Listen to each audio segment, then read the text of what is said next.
राम राम दोस्तों।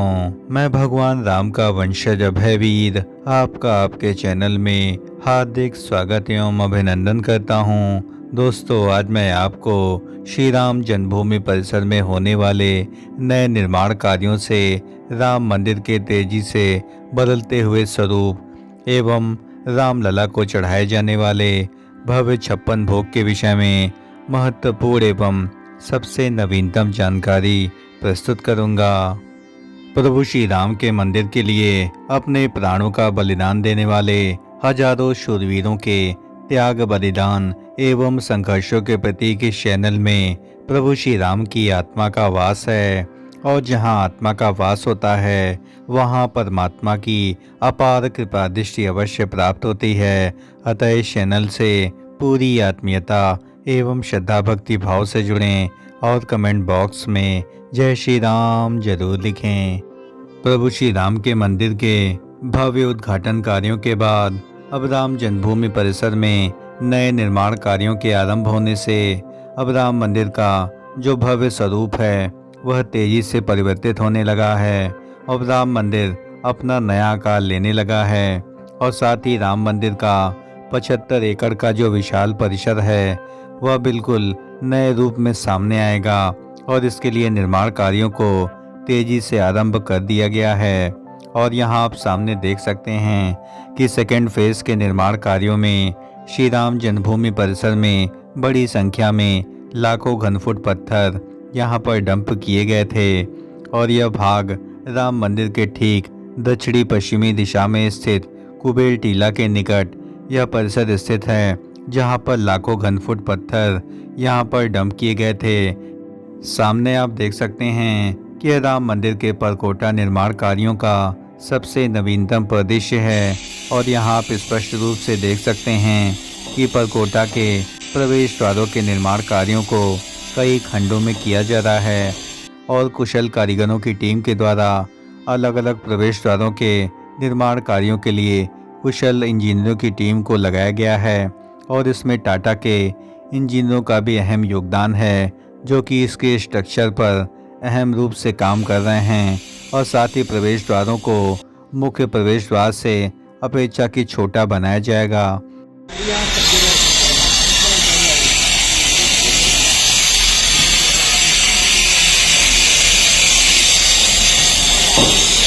सामने आप देख सकते हैं कि यदि आप परकोटा के पिलर्स को ध्यानपूर्वक देखेंगे तो जो इसकी ऊंचाई है यह 20 फीट के आसपास रखी गई है। और इस पर छत ढलाई कार्यों को शीघ्रता से संपन्न किया जाएगा। और इसकी जो छत का निर्माण है वह भी शीघ्रता से किया जा रहा है। और श्री राम जन्मभूमि परिसर में श्री राम जन्मभूमि कार्यशाला से जो भी पत्थर तराशे जा चुके हैं वे अब तेजी से राम जन्मभूमि परिसर में ऊपरी तल के निर्माण कार्यों के लिए तेजी से लगाए जा रहे हैं।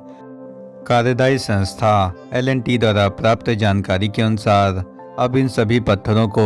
श्री राम मंदिर के परकोटा के निर्माण कार्यों में तेजी से प्रयुक्त किया जा रहा है। और इसमें पत्थरों की छटाई करने के बाद अब यहाँ पर राम मंदिर के सेकेंड फेज के निर्माण कार्यों में ऊपरी तल के निर्माण कार्यों में भी जो भी पत्थर प्रयुक्त होंगे उनको भी यहाँ पर छटाई का कार्य तेजी से किया जा रहा है।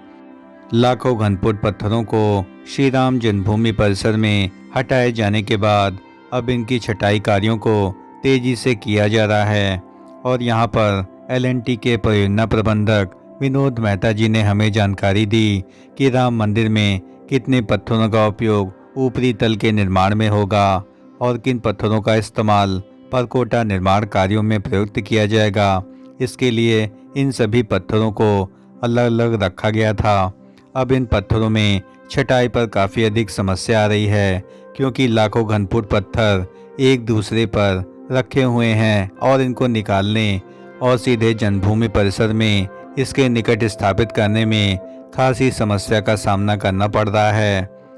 राम मंदिर के विशाल परिसर में 4 प्रवेश द्वारों के निर्माण कार्य किए जाने हैं और यह सभी प्रवेश द्वार परकोटा में ही निर्मित किए जाएंगे। अतः इनके निर्माण कार्यों में तेजी से पत्थरों को श्री राम जन्मभूमि परिसर में लाया जा रहा है। और इसके लिए लगभग 14 से अधिक वाहनों को इन कार्यों में लगाया गया है। और वर्तमान कार्य प्रगति की बात करें तो परकोटा का निर्माण कार्य लगभग 55% के आसपास ही पूर्ण हो पाया है और अभी भी जहां भी रिटेनिंग वॉल बच गई थी उनको दोबारा से बनाने का कार्य आरंभ कर दिया गया है और साथ ही यहां पर टनल निर्माण कार्यों पर भी मुख्य रूप से फोकस किया जा रहा है और उम्मीद है कि लगभग 90 दिन की अवधि में सभी निर्माण कार्यों को अंतिम रूप प्रदान किया जाएगा और राम मंदिर में अलग अलग मार्ग निकलने के बाद इन्हीं प्रवेश द्वारों से होकर के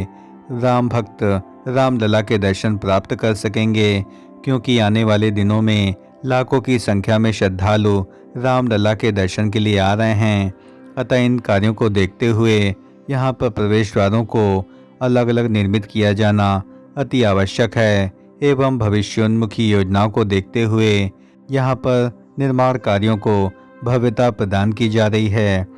अयोध्या में राम मंदिर के भव्य निर्माण कार्यों के लिए राजस्थान, कर्नाटक एवं नेपाल से लाखों घनफीट पत्थरों को मंगाया गया था और इन्हीं पत्थरों से राम मंदिर का निर्माण कार्य शुरू से अंत तक किया जाएगा और साथ ही मंदिर निर्माण में मजबूती की दृष्टि से राजस्थान के पत्थरों को सबसे उपयुक्त पाया गया था और रामलला की मूर्ति के निर्माण कार्यों के लिए भी कर्नाटक से आई ही श्यामवर्ण की शिला से रामलला की मूर्ति निर्मित की गई थी और यहाँ पर राजस्थान से लाए गए जो पत्थर हैं उनकी जो गुणवत्ता है वह उच्च कोटि की होने के कारण इसे राम मंदिर के निर्माण कार्यों में प्रयुक्त किया गया है। और इन पत्थरों की जो सबसे बड़ी खास बात है कि यह न तो अत्यधिक मुलायम होते हैं और न ही अधिक सख्त होते हैं, क्योंकि यदि पत्थर अत्यधिक मुलायम होंगे तो वे तराशी के दौरान टूट जाएंगे एवं अत्यधिक सख्त होने के कारण इनमें तराशी कार्य भी संभव नहीं हो पाएगा।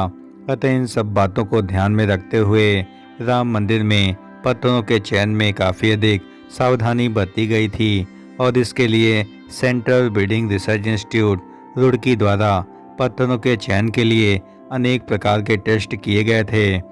जिसमें बंसी पहाड़पुर के पत्थरों को सर्वोच्च उच्च गुणवत्ता युक्त माना गया था और इसी के आधार पर इसका चयन किया गया और इसमें मुख्य रूप से गुलाबी बलुआ पत्थर एवं लाल बलुआ पत्थर का बहुतायत इस्तेमाल किया गया है और बरसात के दिनों में यह पत्थर और भी अधिक खूबसूरत एवं भव्य प्रतीत होंगे और जब वर्षा की बूंदें इन नक्काशीदार पत्थरों पर पड़ेंगी तो यह काफ़ी अधिक मनमोहक प्रतीत होंगे। राम मंदिर के सबसे नए निर्माण कार्यों के संबंध में महत्वपूर्ण सूचना प्राप्त हुई है कि राम मंदिर के सबसे नए निर्माण कार्यों को कई भागों में विभक्त किया गया है और श्रद्धालुओं की आवाजाही के स्थान को छोड़ करके राम मंदिर के संपूर्ण परिसर में निर्माण कार्यों को गति प्रदान की जाएगी और इसके लिए मुख्य रूप से परकोटा परिक्षेत्र को तेजी से बनाए जाने का काम आरंभ कर दिया गया है और साथ ही यहाँ पर प्रवेश द्वारों के लिए पत्थरों की आवाजाही भी अब तेजी से आरंभ कर दी गई है और इसके लिए बड़ी संख्या में वाहनों को श्री राम जन्मभूमि परिसर में लगाया गया है और राम मंदिर के संपूर्ण परिक्षेत्र में कई रोड्स एवं सड़कों का निर्माण कार्य किया जा रहा है ताकि वाहनों के आवागमन में किसी भी प्रकार की बाधा उत्पन्न न हो, क्योंकि यहाँ पर रामपथ के साथ साथ जितने भी मुख्य मार्ग हैं वहाँ पर भारी संख्या में श्रद्धालुओं की मौजूदगी है। अतः वाहनों को राम जन्मभूमि परिसर में लाना भी एक चुनौतीपूर्ण कार्य बना हुआ है। अतः इसके लिए रात्रि का समय चयनित किया गया है, यानी रात्रि 11 बजे से लेकर के सुबह 4 बजे तक यहाँ पर लगातार वाहनों की आवाजाही लगी रहती है और श्री राम जन्मभूमि कार्यशाला में जो भी तराशे हुए पत्थर हैं उनको भी रात्रि की अवधि में श्री राम जन्मभूमि परिसर में लाया जा रहा है। सामने दिख रहे अद्भुत परिदृश्य में आप देख सकते हैं कि श्री राम जन्मभूमि मंदिर में विराजमान भगवान श्री रामलला सरकार को शनिवार को 56 भोग प्रसाद अर्पित किया गया और इसमें विशेष रूप से 56 प्रकार की मिठाइयाँ, फल और मेवे तक शामिल थे और अनुष्ठान कार्यों के मद्देनज़र यहाँ पर प्रभु श्री रामलला को 56 प्रकार के मिठाइयों एवं अनेक प्रकार के पकवानों से संपूर्ण गर्भगृह परिसर को सज्जित किया गया और यह काफ़ी अधिक मनमोहक प्रतीत हो रहा है। दोस्तों, श्री राम जन्मभूमि परिसर में होने वाले सबसे नए निर्माण कार्यों के संबंध में हमारे द्वारा दी गई जानकारी यदि आपको ज़रा भी पसंद आई हो तो इस चैनल का हृदय से समर्थन करें, इस चैनल को लाइक करें, शेयर करें एवं सब्सक्राइब करें और कमेंट बॉक्स में जय श्री राम जरूर लिखें। धन्यवाद। राम राम राम राम।